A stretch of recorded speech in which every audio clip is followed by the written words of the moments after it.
Welcome to the Universe is Talking podcast. I'm your host, King. And I'm your host, Aja. And today we are recording episode number 8. Before we begin, I want to say thank you to everyone across the world that has been listening in on our second season. We appreciate all of you. We read the feedback that you leave for us. We try our best to honor the request of topics to talk about. And if we haven't discussed whatever topic you suggested so far, we still have more seasons to come, and we can pretty much guarantee that your topics will be addressed in the seasons that are to come. Mm-hmm. So this is episode number 8, and today we actually changed the topic at the last second, and we're going to give you our pandemic episode. That might not be the title of this episode by the time we actually roll it out, but for today, for the sake of recording it, with the last minute adjustment, this is the pandemic episode. Mm-hmm. All right, so as we all know, we have been dealing with this pandemic known as the coronavirus. I guess we could say on the books, we've been dealing with this since March. Some of us have been aware of this coronavirus since the end of last year, 2019.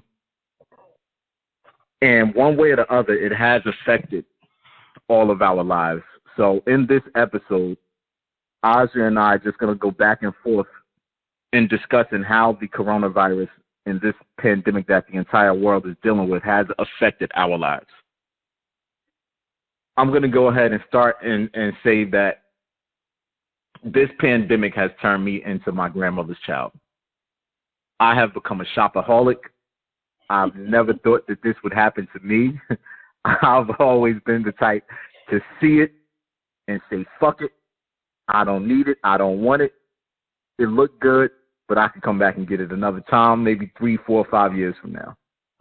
All of a sudden, in the middle of a pandemic, I can't stop spending. I was in Costco yesterday. I went to go get some asparagus. On my way to go get the asparagus, I see a dash cam that goes inside of the vehicles. My ass stop, turn around, look, walk all the way over there to the dash cam. I'm standing over there looking at the dash cam. Then I take 2 steps over to the right. Now I'm looking at the 360 camera. I'm ready to buy both of them. And then I remember I already got a backup camera in my car. Why am I looking at this shit? I can't stop spending. I'm in the house bored. I'm damn near about to buy $600 sneakers but can't go nowhere. All I want to do is just spend some money so I could feel like I'm doing something and I'm going out. They got to let me out of this goddamn house. I'm going crazy. I'm in here losing my mind. Can I speak? Yeah, go ahead. Because I can completely relate to the spending thing. I think that it has to do with, and this is just me being me, always thinking and trying to reason why we do the things we do. I think it has a lot to do with control. It's like something we can control. The one thing we can control is that we want something, and if it's available, we can get it. As long as we can get the thing that we want, that's like the one thing we have some sort of control over, because almost nothing else is under our control right now. We don't have the power to do all the things that we're accustomed to doing. So I have to admit that me and Amazon have definitely started a relationship. We're having an affair, to the point that I may not be completely honest with my spouse about just how involved I am with Amazon. Amazon is sending me gifts, and, I'm sending you gifts. Yeah, they're sending me presents. That means you are spending money. and I'm moving those things inside the house and into a spot, rather quickly, so that my spouse doesn't exactly know what's being sent from Amazon. Not right away. Like eventually, I will say, because he's someone that doesn't miss much. Let's just say he's nosy. He's a nosy man. And so eventually, like, he'll see it. He'll go, is that new? And I don't lie. So I, no, yes, it's new. And then, like, I will, I don't know, just make it, like, smaller than it is. Like, it's not a big deal because I'm really not spending a whole bunch of money at one time. It's just a little bit by little bit. Like, I just got some 3 flashlight lanterns that can float in water. Like, they can float in water for $4.92. So I got 3 of them. And see, that's not a lot of money, right? But like, what appealed to me was that they could float in water, and I'm thinking, what the fuck? I mean, excuse me, what do I need? Some flashlights that float in water. And I just keep thinking, I guess because of the pandemic, I imagine that anything can happen. So, we might be floating in some water, and I'll need these flashlights. So that's just an example, but I mean, there's a plethora of things that I've purchased over the last couple of months, and all of those things comes in boxes, and all those boxes get moved to our basement for breakdown, and there hasn't been a lot of breakdown. So I just see a whole bunch of boxes in my basement, and it's just a sign of my relationship with Amazon. So I'm completely there with you. You think you are good with words, relationship with Amazon. Your ass is spending and spending, and Amazon is taking. That's not a relationship. It is a relationship. I mean, they have my address. They know what I like. They're constantly telling me, don't you want to come back? Because we have this for you. They just really get me. And, yeah. You need help. I do. And they're going to provide me with the help by continuing. Not that kind of help. But I know that I'm not the only one right now who is, and we aren't the only people right now that are experiencing this shopaholic type of behavior.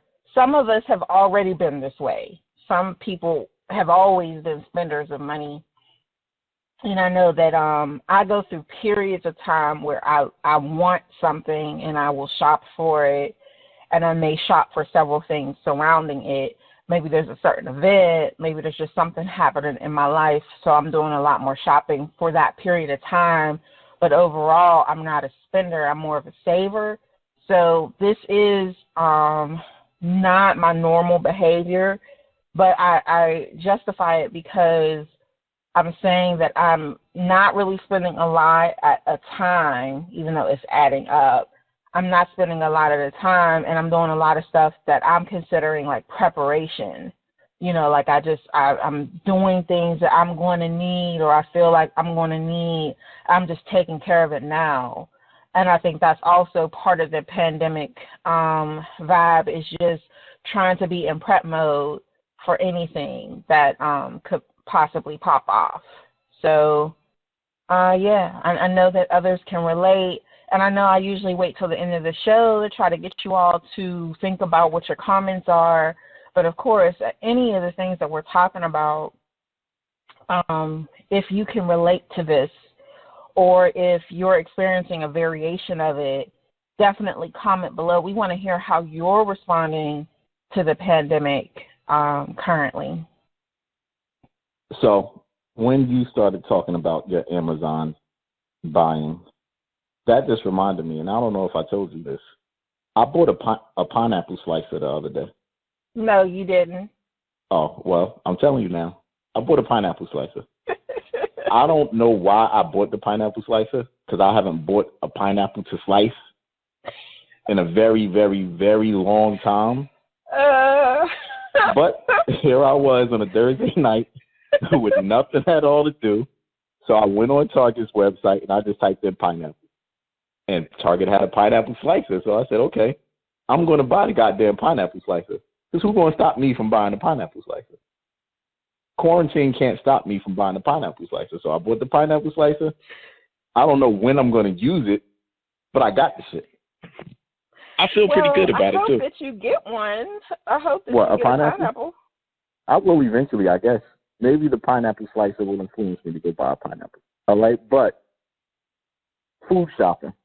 Normally, my grocery bill, I spend about, I want to say I average about 400 to 500 per month on groceries. Mhm. I spent over $1,000 for food shopping in preparation for this alone in March.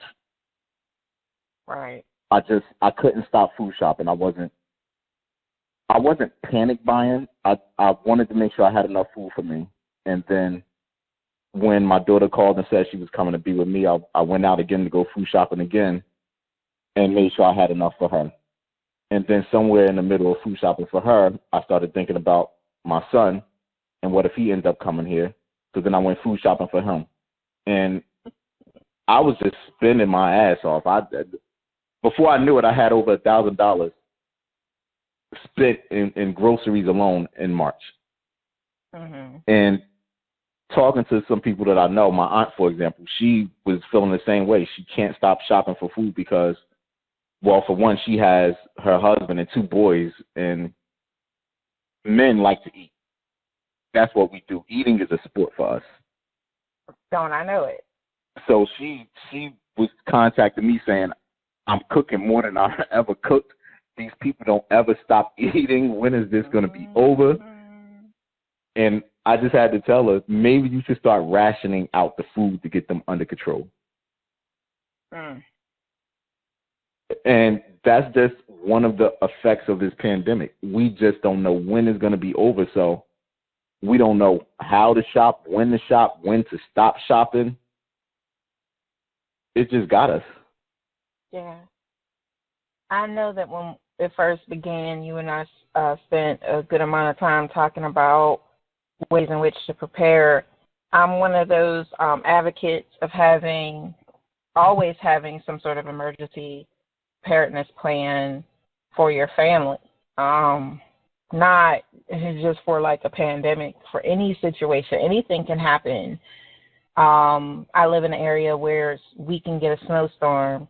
We're less likely to be impacted by anything else, tornadoes or definitely not hurricanes.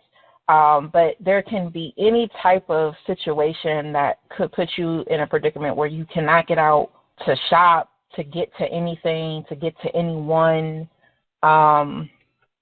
Your children can be in one place and you in another.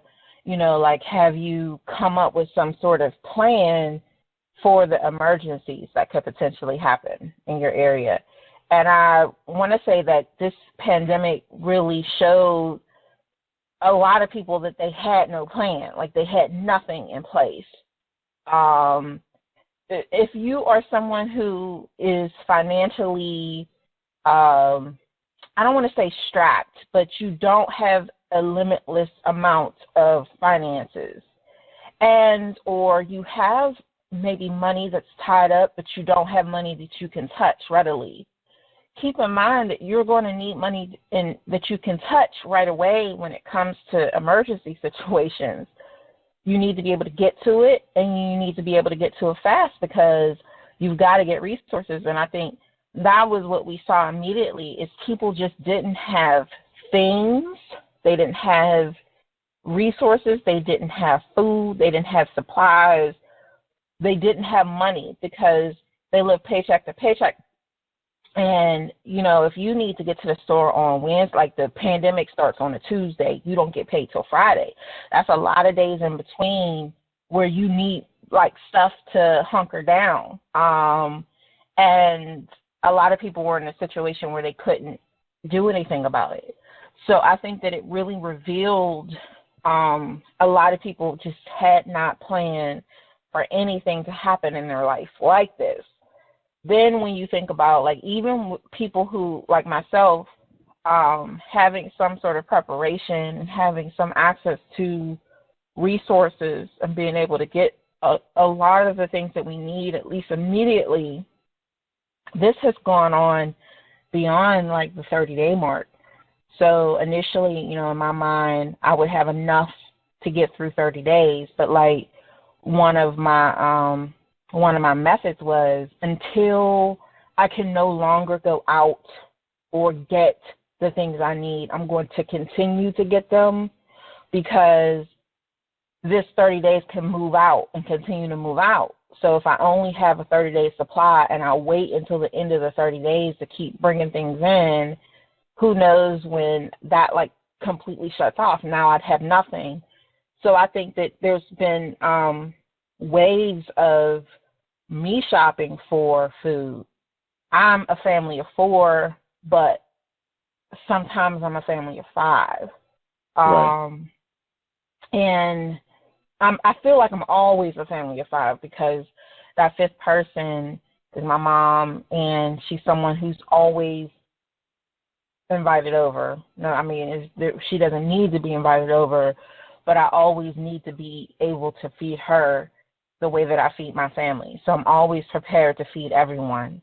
And I grew up under my grandmother, who always had food. I mean, like there was never a time that I went over my grandmother's house and she didn't have food. She had 2 big freezers and her regular refrigerator and freezer. And there was always something. And somehow she could whip up a meal. You can get there at 2:00. By 4:00 there'd be a meal that was large enough and delicious enough for an entire family of like 10 to 15 sometimes. Those were good times. She wasn't even expecting anybody to sing, but she was always ready. She was always prepared. I used to say to her, because there's a small bathroom that was like off the pantry, and I would tease her. I would say, you must go back there and have a talk with Jesus. And he would turn the one loaf into many loaves, one fillet into a whole bunch of fish. Like, and she would laugh and smile. She loved it because she would say it was true. You know, God always provided for her and gave her enough to feed everybody. And so I aspire to be that woman to where I can take care of my family, that there's never a time that we do not have the essentials of what we need. And through this pandemic, I can say that we've not gone without anything, and I'm really thankful for that. There's not been a time when I was afraid that we would not eat. I think that there's uncertainty over the food supply and my ability to keep that going forever and ever if things don't change in the positive at some point. But I know that through the last couple of months, I've not had that fear. And, everybody's eating well. And I have 2 men in my house. Well, I have a man and a boy, but a growing boy who seems to have like 3 stomachs. And I have a teenage daughter who eats pretty robustly. And I have 2 cats that have no idea that there's a pandemic, only that we seem to be around all the time, which means they can get whatever they want whenever they want it. So everybody in this house is eating. Everybody is happy. But we are tired. I know that you said, you know, you're cooped up, and I know everyone is tired of being in the house and not really having the freedom to move about. I have to be honest. It's not impacted me in that way. And I know that you know why. Mm-hmm. And that's because my writing life looks a lot like this. Like, I'm home, I write. You know, I'm on my computer, I'm in my house. I'm always inspired by the things around me. If I need to get outside, I know I can easily go outside. The peace and serenity of the trees and the wind, and when the rain comes, like, and the birds are chirping, like, all of that is always there and still there. As long as nature is doing its thing, I'm quite all right. I live a pretty quiet existence. The only difference for me is that my husband and my children are also here during this, and they're consistently here, like they are not gone. And in the summers, I'm used to my children being with me during the summer and me not getting much writing done. So that's normal for me. It's just happening earlier.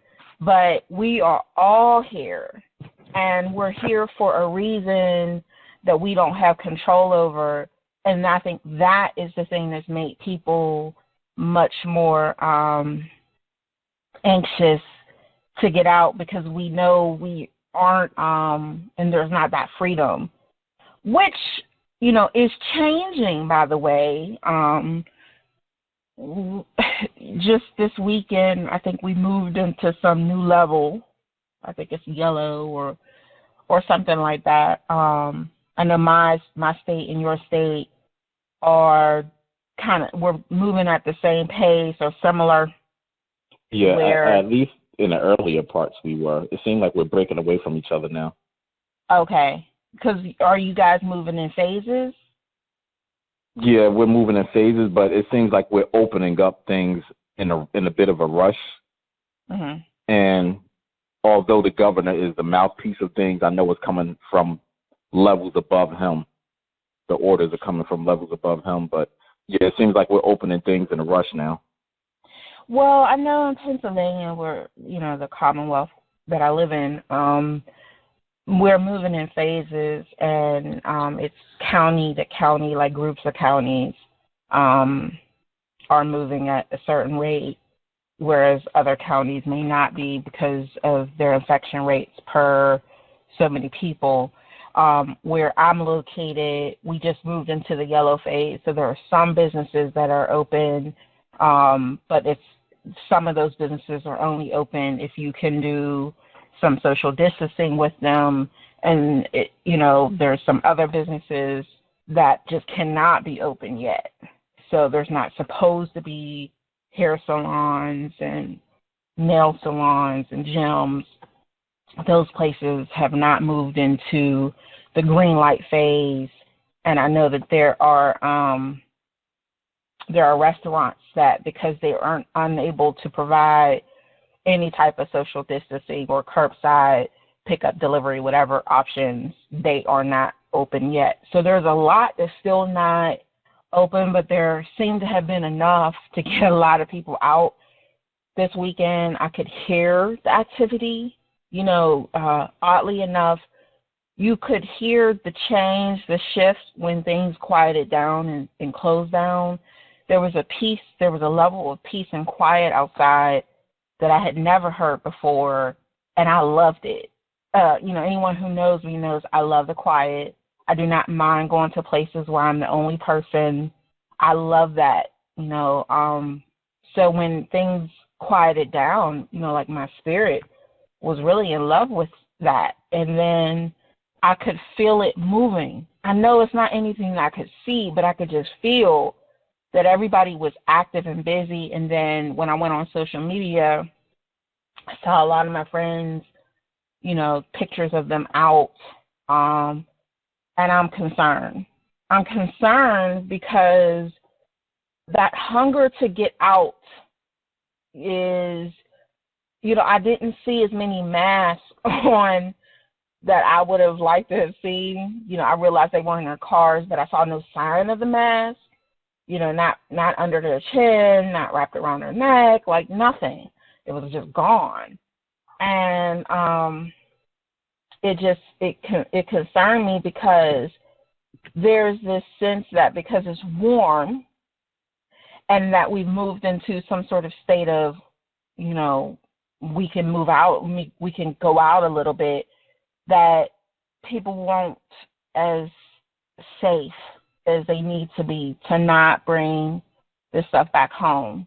Because whatever your thoughts and opinions are politically, whether you are a conspiracy theorist, whatever, there is something. There's some sort of disease, and it's out there, and it's done a lot of damage, and it's done a lot of damage to the people who are listening, people who look like us.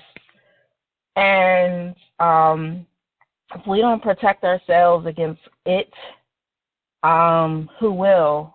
Who's going to care?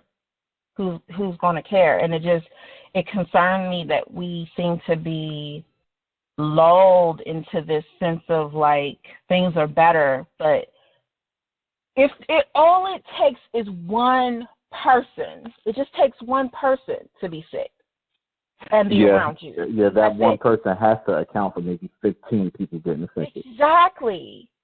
That's what I'm saying. It's like you all think because most of the people around you can't be sick or aren't sick or you're not sick, like that it's not a problem. But it just takes one person around somebody at a time when they don't even know they're sick.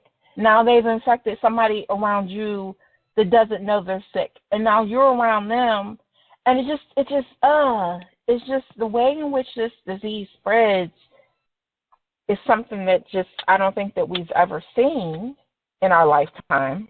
I know that you made sure that you corrected me earlier when I had said this is pre-recording, and I said we've not been through this before, and you said in our lifetime. And for me, that was an automatic, but let me express, there have been other types of pandemics before, but in our lifetime, we've not experienced anything like this before. And I think the reason why it's so concerning now is because there's been so many medical advancements, like there's so much understanding of the way in which things spread, that you would think that this wouldn't be the case today because of everything that we've supposedly done to prevent this type of thing from happening. But yeah, here we are. Yeah, I never thought I would see something like this in my lifetime. Not in my lifetime. Movies and stuff allude to the possibility of it, and my mom was always one when she, was teaching me as I was growing up that if you see it in a movie, it can happen, and it's already happening. That was what she said. She was like, if you can see a car flying, just know that there is either a car flying or there will be very soon. Because if you can think it, you can conceive it. Like you can make it happen. And, I believed her, but I wouldn't always see evidence of it. But I got to admit, growing up, I'm like, yeah, my mom's right. If you can see it in a movie, then it will likely be something that you will see. And because even from just a creative standpoint, seeing something also gives you the idea.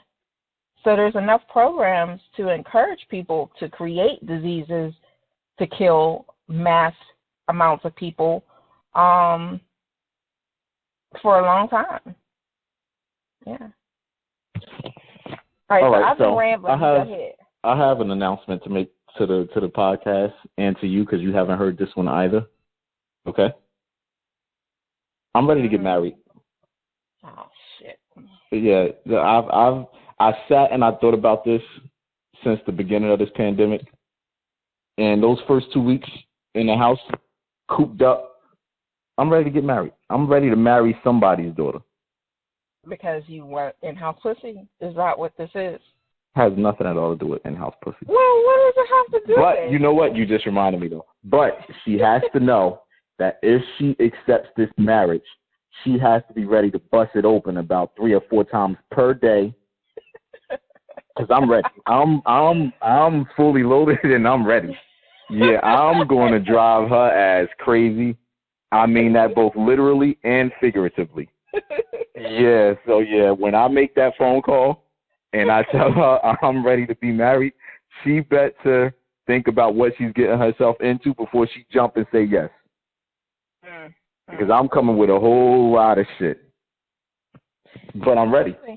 I've seen a lot of conversations about people who seem to be, very lonely in this pandemic, which made me wonder, about the types of relationships they're having that they're not people that they could trust to be with during a pandemic. But that's another podcast, possibly. Right. But I'm very happy to spend all of this time with my daughter. It's just been me and her for the most part. She's with me during the week. She's with her grandmother during the weekend. And I've been enjoying that a lot. We've been having dinner together for the most part. We have movie nights together almost every single night. And these are the moments that I cherish because everything that I do is for the kids.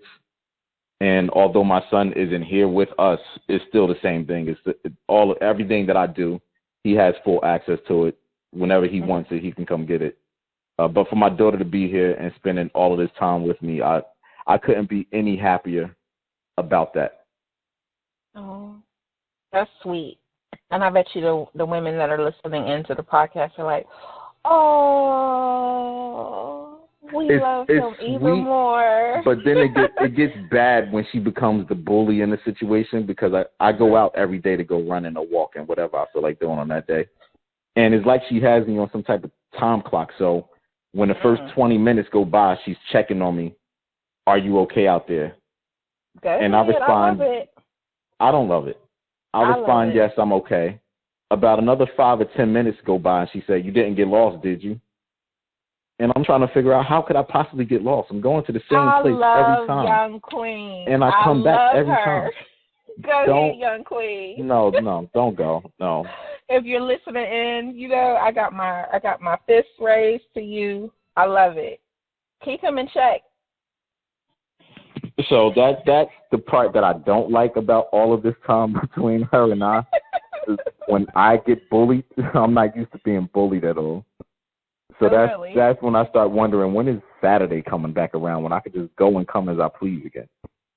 Mhm.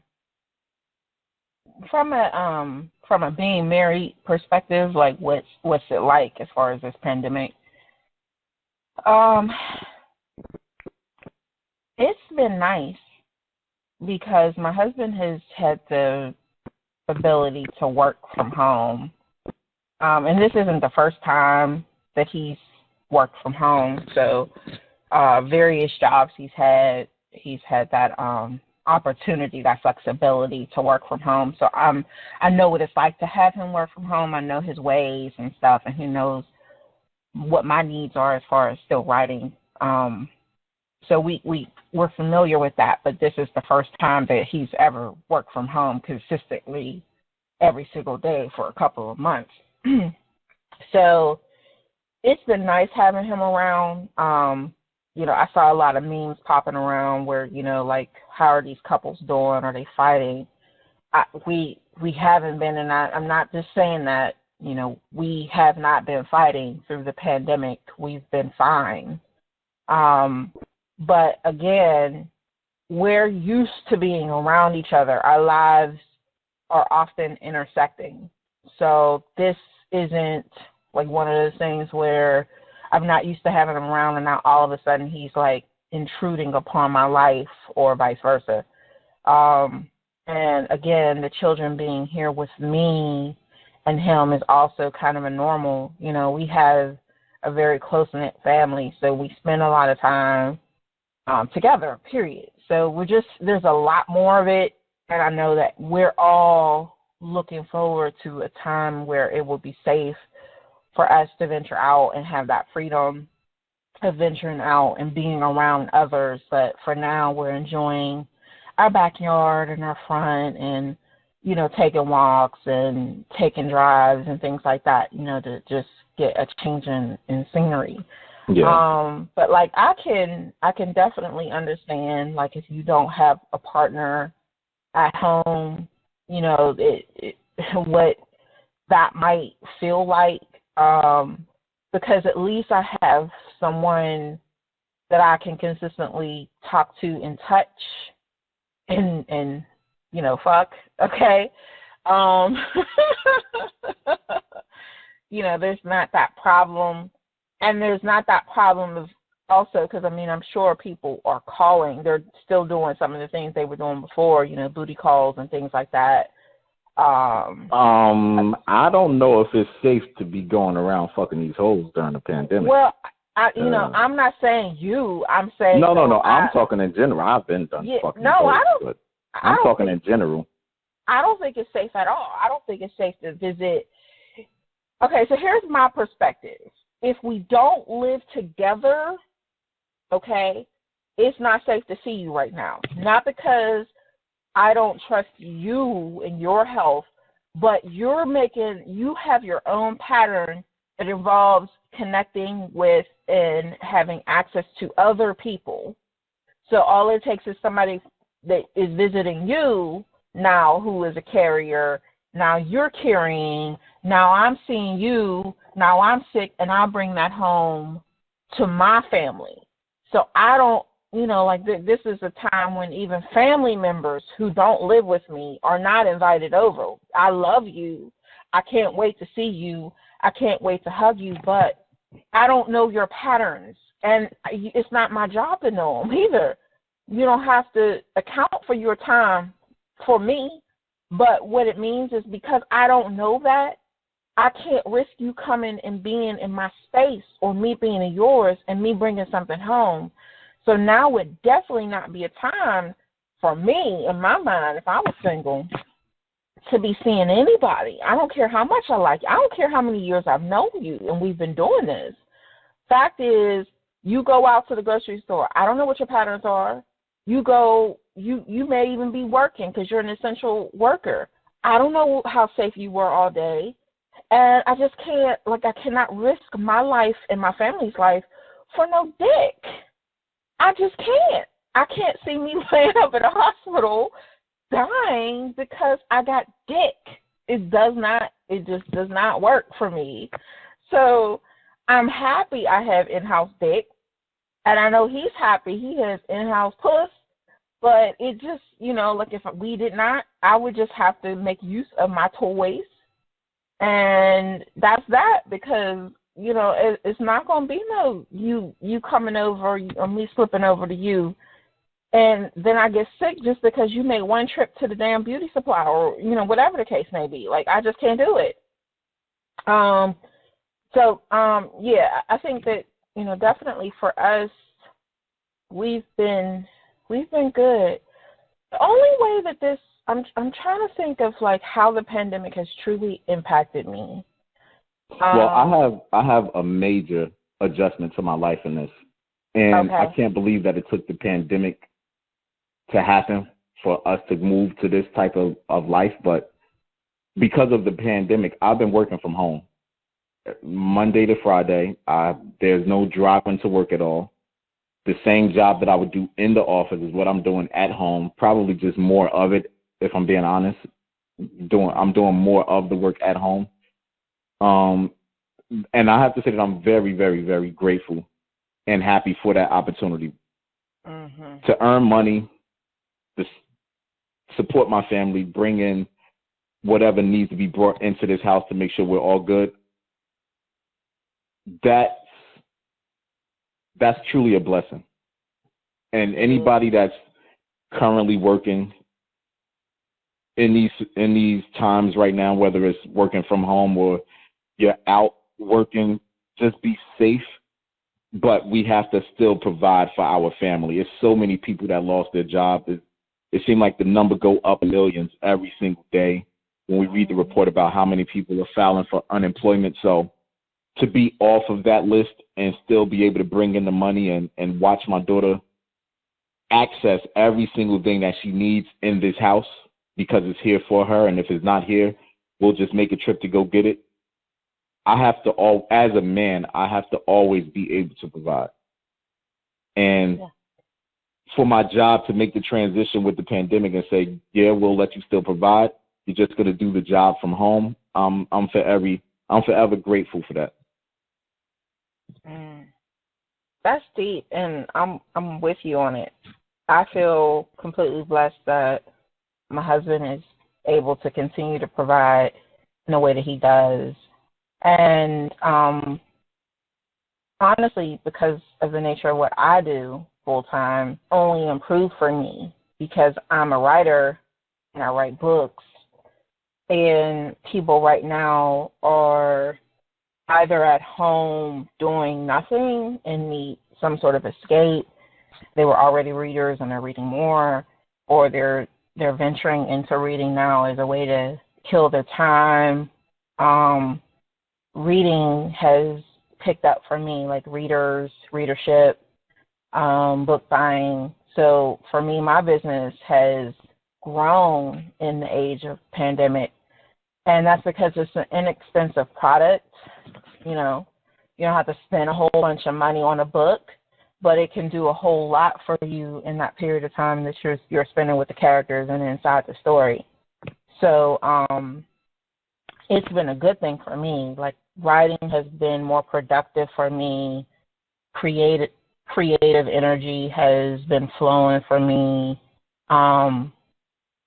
My children, because they're still in school most of the day, they're just receiving different type of instruction.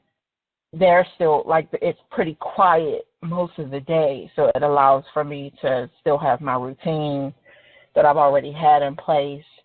So I've been very blessed by being in the industry that I'm in, have been in for some time, and being able to continue to do that with the tools that are available.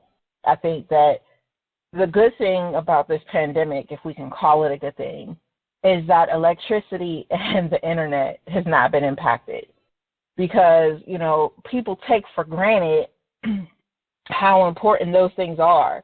But this pandemic would be a completely different story without electricity, okay? I was, right before we went into a full-on lockdown, I was in a beauty shop, and there was a woman that was in the chair getting her hair shaped up, and we were talking, we were chatting back and forth, and her job is with a utility company, actually electricity utility, and she was stating that the main focus for them was just making sure that customers, whether from a commercial standpoint or personal, residential, did not lose access to power. And I told her, I said, you know what, y'all are like the real MVPs, because, you know, hospitals need electricity, like everybody needs power. And can you imagine going through this? I know you can't, because you're Mr. Gadget. So, you know, like, could anybody imagine going through this pandemic and not having electricity? There would be no work from home. There would be nothing.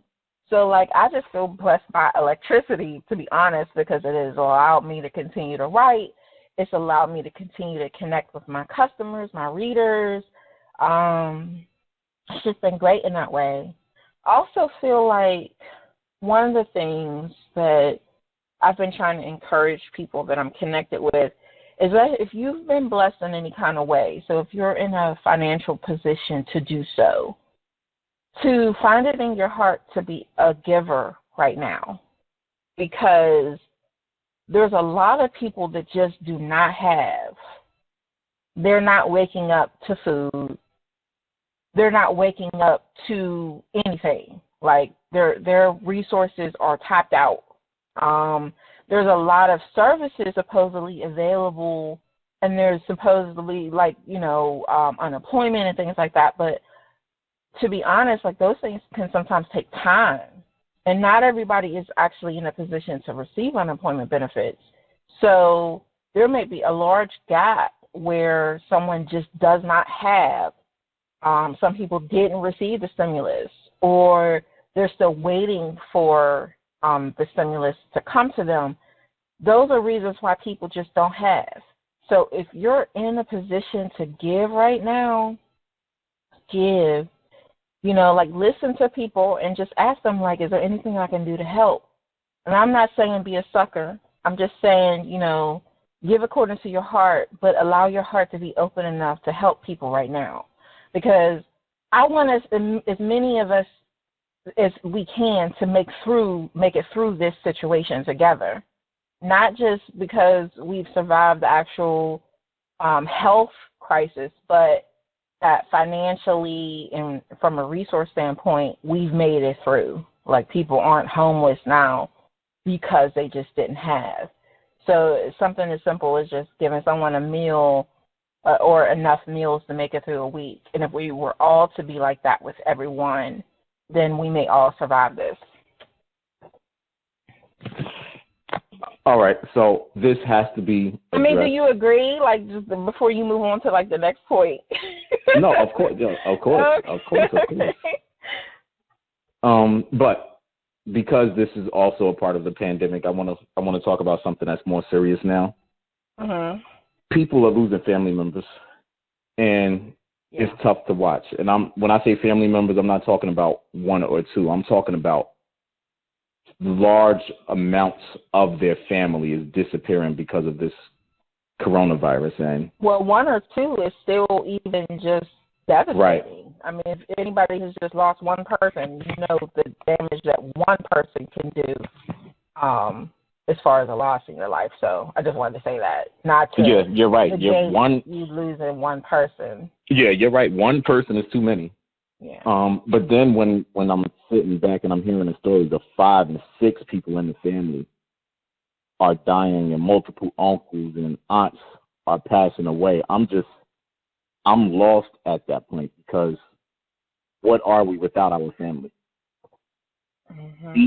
Each family member has, when they go so unexpected due to something like this, how does the family recover?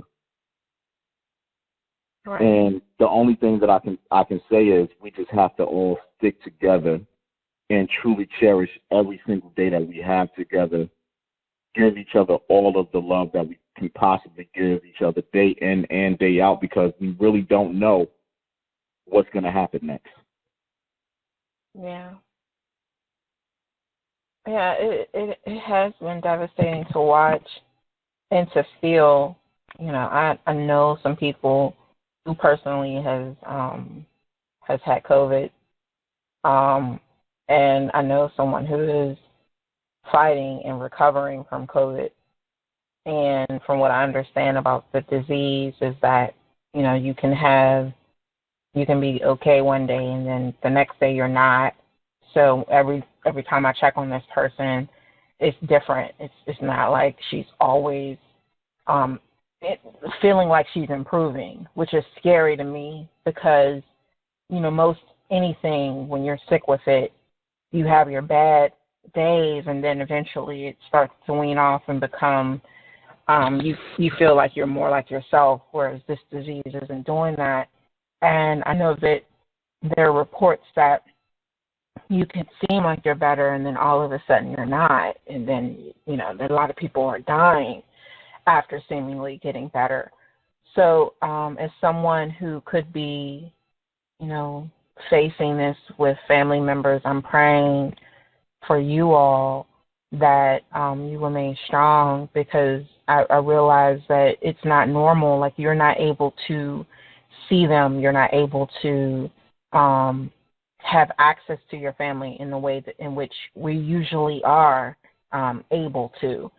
And we know that we lend strength in our numbers, like our ability to be there for our family. My mom was sick just last year, and I was at that hospital every single day, sometimes a couple times a day. I really did not leave her side. Yeah. That was a tough one. It was tough. And, you know, as tired as I was, like, I would do it all over again. I was going through my own health crisis, so, you know, there were times I was wondering how I would manage to be able to be there, but I was, and I know that my presence helped my mom, because being in the hospital is just like, it's no joke. Like, just even for something that's minor, like, it just doesn't, you're not home. You're not home. And you're not feeling well, so you just want your bed, and you want whoever your people are, like, you want them, but you don't want these people. So I know that, like, it has to be a terrible thing to know that your family is somewhere where you can't give them that type of support and make them feel better, and knowing that they're not happy where they are. I have no words for that, and I have no words for what it's like to lose family during this time and not be able to do the normal type of grieving and mourning process that we do. And, you know, Black people, we have a way in which we celebrate the end of life, and all of that has changed. The texture of that has changed due to this disease and what it's done. So, yeah, I know that I want to say, because initially, as you said, as we opened up, we were not going to have this as a topic. I said to you that I just wanted to acknowledge that it was happening in the world, kind of like a time capsule. Anybody knows what a time capsule is? If you put some stuff in a box or whatever, you bury it, 20 years later, someone can dig up this time capsule and they'll see, like, all the things that happened 20 years ago, you know, like what was happening in this space 20 years ago. It's old. It's a very old concept. But what I didn't want is for our podcast to exist in some sort of black hole or vacuum or bubble. where we didn't talk about real life, real time things. That we only talked about, I don't know, like things in theory or, I wanted us to touch upon something that was actually happening. And I didn't think that we would want to do something that would get too heavy, so to spend an entire episode talking about it, because it's not our usual laugh and talk shit type podcast that we've been known for. But then, you kind of said we need to, we have to spend the time. And I think that's because even if for me, my life hasn't been as impacted personally, like me individually, it's impacted my husband, it's impacted my children, their school year, even though they're still quote unquote in school, it ended very early. Their contact with their classmates did end. My daughter is graduating from the 8th grade, and she will not have a graduation. I know there's They're going to do it online? They haven't actually expressed what the heck they're going to do for the 8th graders. They need to get to figuring it out. It's about to be the end of the school year. It is about to be the end. It's 1 month. Next month is the end of her school year, and we know we're doing something for her.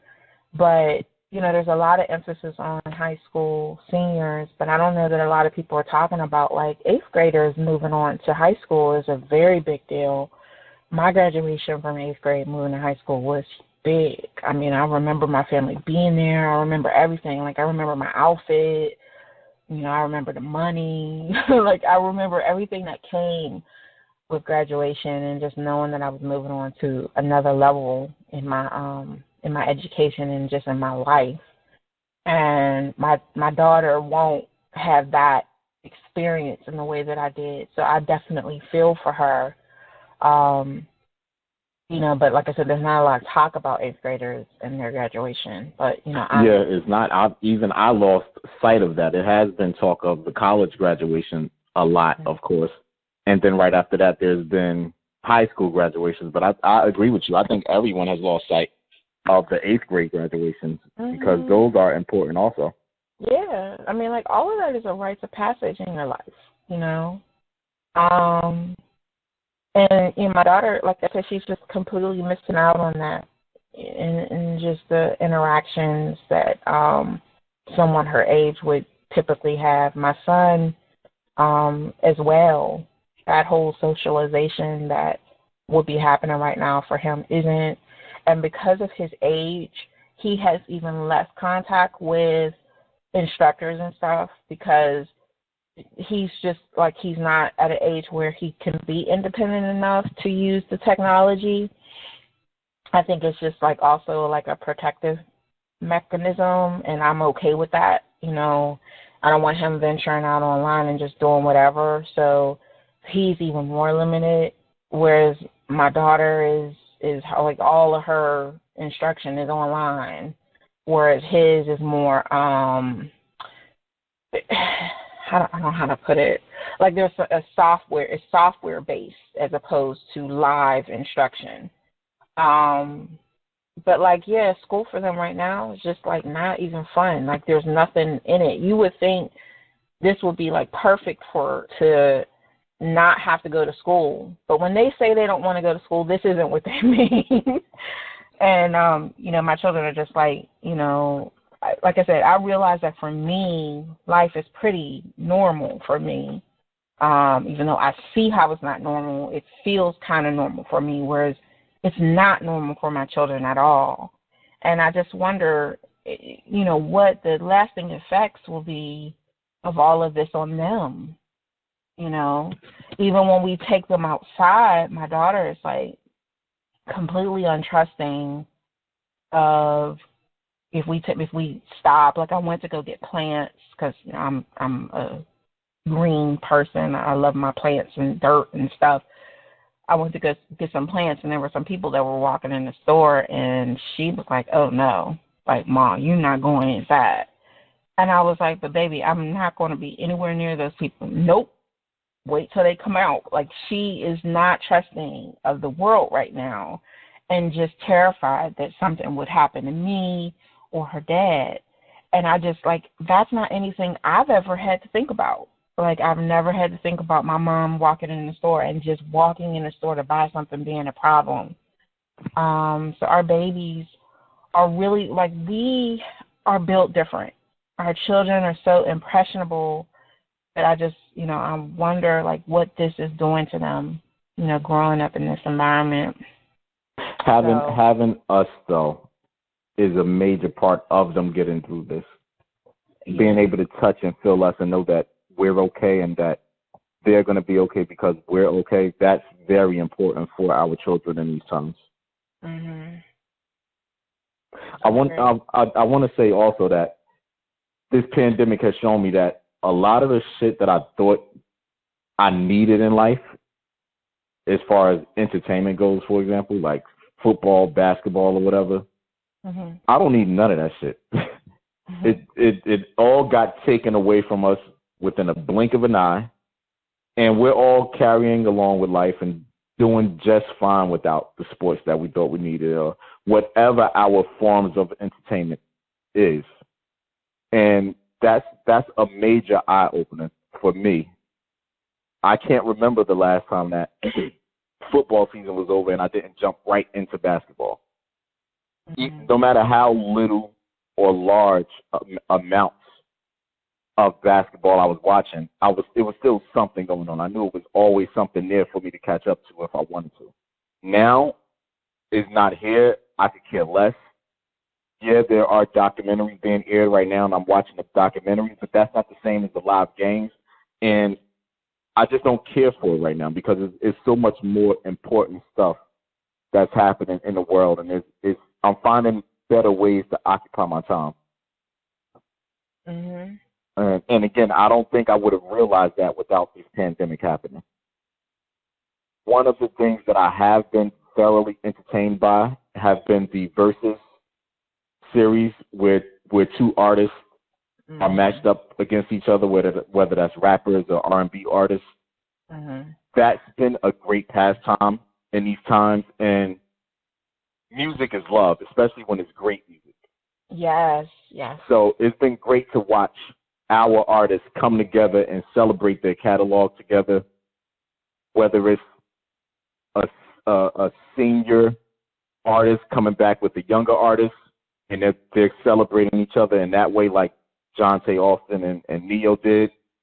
Mm-hmm. Whether it's Erykah Badu and Jill Scott, whereas Neo Soul and the music just blends perfectly together and it's all love.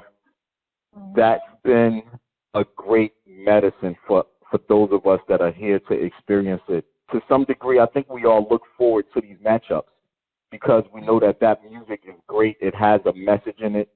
It reminds us of times when we were happy, we were having fun, we were out, we were celebrating life freely with no concerns at all.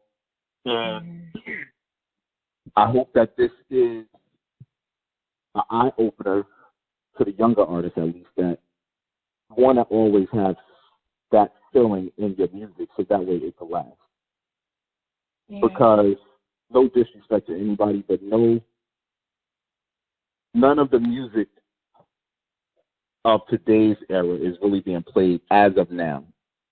All of it is music of yesterday that may have been forgotten, might not have been getting the acknowledgement that it deserves, and is being brought back to the light now. And we're all having a great time celebrating this music. I don't care if I offend anyone by saying this personally, but that's because most of the shit that's out right now is crap. I'm just gonna say it. And when you brought up the Verses, and it immediately, when you really think about it, the movement, this movement really started with D-Nice.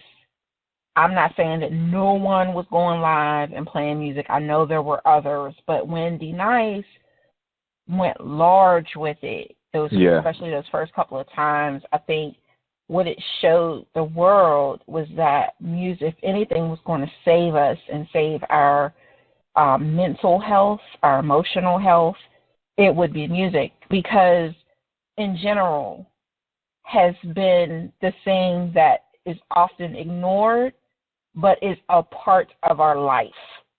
There is no removing art from our life. The people who paint, people who write, like, I'm patting myself on the back, but I, along with millions of other writers, have been helping the world cope for a very long time, either because we're writing about what's happening in the world, or we're writing about the things that we'd like to see in the world. We have been creating and living and breathing love forever, and music is the loudest expression of it. I am very passionate about art, and I am very passionate about music and what it does. And let's just face it, like, as time has gone on, there are very few voices that make you feel like there is love in the music. Love exists, but the music isn't always reflective of it. So the artists, most of them who have been in the versus battles, which I, personally was okay. Rather than like put anybody out there, there have been some versus battles that have clearly showed that someone was better than the other. But like when you talk about Jill and Erica, that wasn't a better. That was just love and love. It just made me feel just so good inside. Like I didn't even know what to do about it. But, a lot of people are just like getting on the bandwagon of the beauty of these two women and their music. Whereas they are the two women I grew up with. I mean, shit, like I've been listening to Erica and Jill from the very, very beginning. So I knew what they could do. Like I was already anticipating it being just the way it was, because that's just the way it was. It's always that way in their music. And I never thought it was going to be a battle. So what I saw was a reflection of the women who have always been this way. And if, them going live in the way they did brings other, especially young people who haven't been so influenced by that music, and to understand, because, I try to explain to my daughter all the time, I know you like what you're listening to, baby, but it has nothing on the music before it. It just has nothing on it. It just does not feel like you can feel love in music. And I play the shit that's playing today, and I go, how is this even a song? Like, how is this? I don't get it. I don't. And I know it can't just be that I'm old. I don't know. I'm trying to understand what the fuck is out here right now when it comes to these new artists. And every once in a while, don't get me wrong, there's a few that they have light and love inside of them, and it comes out in their words, no matter the genre. I get that. There are few. But the vast majority, it's like it's plain crap. And so when I play my music, I try to, hopefully get her to see, you don't have to like my artist, but can you hear the difference? Like I'm wondering, can you hear it? Can you feel? Sometimes. Okay. Sometimes she can. Sometimes she cannot. Sometimes she'll argue with you. Artist is just as good. And I go, okay, so that I don't want to be that parent where I go, no, baby, like, ain't no way. You don't know nothing about this. I'll ask her, okay, well, you play it. And I'll have her play her song. And I sit there and I try so hard not to cringe. And I'm wondering, like, what is it that she's hearing? It's a vibe. That's why. See, you got to get with the young kids lingo. It's a vibe. But I don't know that that's it. I think that okay, so it's possible. All right. Part of me being a mother is me listening to my children. So I don't close off the possibility that I'm just missing something entirely. but I honestly feel like there's something that has not been passed down. Okay, that it's just like it's skipping, like it's gone. They're not, and maybe because music isn't in school in the way it used to be, but there's something lacking in the music. It's not the style, it's even what they're saying. It's the lack of instruments. I mean, are there any bands anymore? Right, like, yeah. is anyone even playing an instrument? Yeah, there's barely any instruments in the music now. And I'm saying, isn't music instruments? A voice is an instrument. A saxophone is an instrument. Like, those are instruments. And I'm like, where are the instruments in music? So what the fuck are we listening to? And maybe that's what maybe that's it. I know it's a production for sure, but is it music? And I think, I don't know. I'm big on like really good music, and I think that there's just so much of it lacking. But I know that during this time, not to get off the topic, which I did because that's who I am on this show. I'm the Rambler. Getting back to the point though about what's happened, art has really been the lifesaver in what's happening, and it's shown not just that music is love, but that Black people are loved, that our music has stood the test of time, that when it comes down to it, like, who do people want to listen to? It is us. It is our music, our soul. Oh yeah, no doubt about it. We got that feeling. Yes, we do. And we are saving the world right now with the music and the art. That's right, our music. Our soul. music. Yes, definitely. One thing I do want to say though, when you mentioned that you find that all the things that you thought you needed that you don't really need, like especially when it comes to the sports, you might have felt differently if the pandemic had started in middle of football season. And I say this because I said this to my husband recently, like, something about football with Americans is just so huge. It's basketball can happen. It happens a few times on the week, often during the week. It goes on for a while. People miss a couple games, and it's just like, okay, I'll catch the next one. But football is ritualistic. I mean, there are days that I know personally that I know I can't talk to you. There's a certain day. Oh yeah, Don't call day. my phone on Sunday. I don't call after you. 10 a.m. I'm not talking to you. I'm not talking to you. Thank you. Let's just make that clear to everybody. Don't call my phone on Sunday after 10 a.m. Don't call my phone on Monday after 6 p.m. Don't call my phone on Thursday after 6 p.m. Okay. Yeah, that's how it goes. Yeah, I realize that because in my house, the same thing is happening. Like, things are slowing down, and he's becoming more into whatever he's like listening to the commentators and everything. That's when I know that, like, you and I won't be sending our texts to each other because, like, football's getting ready. Come on. It all happens at the same time. That's right. It does, but sometimes it, like, sneaks up on me. Like, I realize, like, he's watching the game, and, like, I ain't heard from you in a while. And I'm going, like, what the fuck? And then I'm like, oh, football's on. Because maybe I'm, like, cooking a meal or something has distracted me.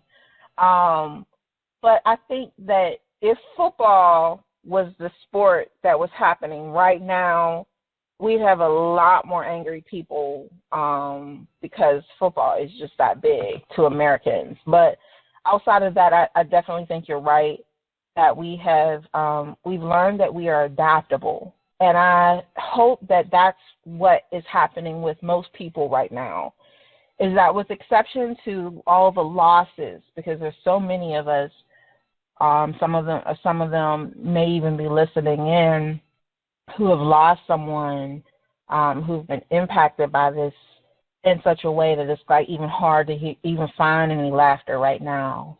But if you're not one of those people, like if you're just someone who's just trying to survive through this pandemic and just like hopefully make it to the other side, without having lost much, I pray that you're adapting. I pray that you're finding ways to heal, that you're finding ways to breathe, to meditate on the good things. I hope that you're finding you didn't even know that you would enjoy that you're enjoying now. Maybe rediscovering your love of music and art and books, including me, like my books. I hope that you're rediscovering your love of exercise, or at least some form of exercise that you used to do, but you have that you moved away from, because you didn't have enough time. I really hope that you find that you have time, that time is yours if you make it. And the people that you didn't make time for, or the things that you didn't make time for, now you realize how important they are. More important than all the other things that were a distraction. Now is the time to recommit yourself to being love to others and to loving yourself as well. Like, I hope that you are finding peace in this storm, because when it ends, you're left with whoever you've discovered during this pandemic. Whoever comes out of this, that's who you will be, at least for some time, until something else major happens to shift your thinking. So hopefully this will be a moving experience, but that it moves you in a positive direction in some kind of way. Right. That's my prayer for everyone. So, did you have anything else? I don't think you have anything. You don't have anything else, do you? No, I don't have anything else. I just want my closing message on this to be, when we all come out of this is over with, and our life goes back to normal, whatever that normal is. Let's all not forget that feeling that we felt when we got caught off guard by this, and realize that we needed to prepare in order to weather this storm. When this is over and we go back to normal, let's be prepared for whatever may happen whenever it may happen again. And I'm speaking for myself in that. I used to be that person that was prepared for that moment to come when life would just shut down and we had to be isolated in our homes. But it didn't seem like it was ever going to happen, so I moved away from it. And then, as fate would have it, here we are now. So I just want to say, when this is all over with, let's all stay ready for this to happen again, because we've witnessed it in our lifetime now, so we can never say it's not going to happen in my life. It's happened in our life already, and who knows if it's going to happen again. So we all need to be prepared for this when it comes back around. Absolutely. Great ending. So, thank you for listening into The Universe is Talking. And as always, it's a pleasure to have you with us on this journey. I'm praying that you and your family are doing the best you can to weather this storm. And if you're not, or if you just need someone to talk to, or if you need to leave a comment that you think that you want us to touch upon, please do that in the comment section below. We do want to hear from you. So let us know your thoughts on this topic and any of the topics you'd like to hear us discuss in the future. In the meantime, be sure to like, follow, and share, and especially right now, until next time, love on each other.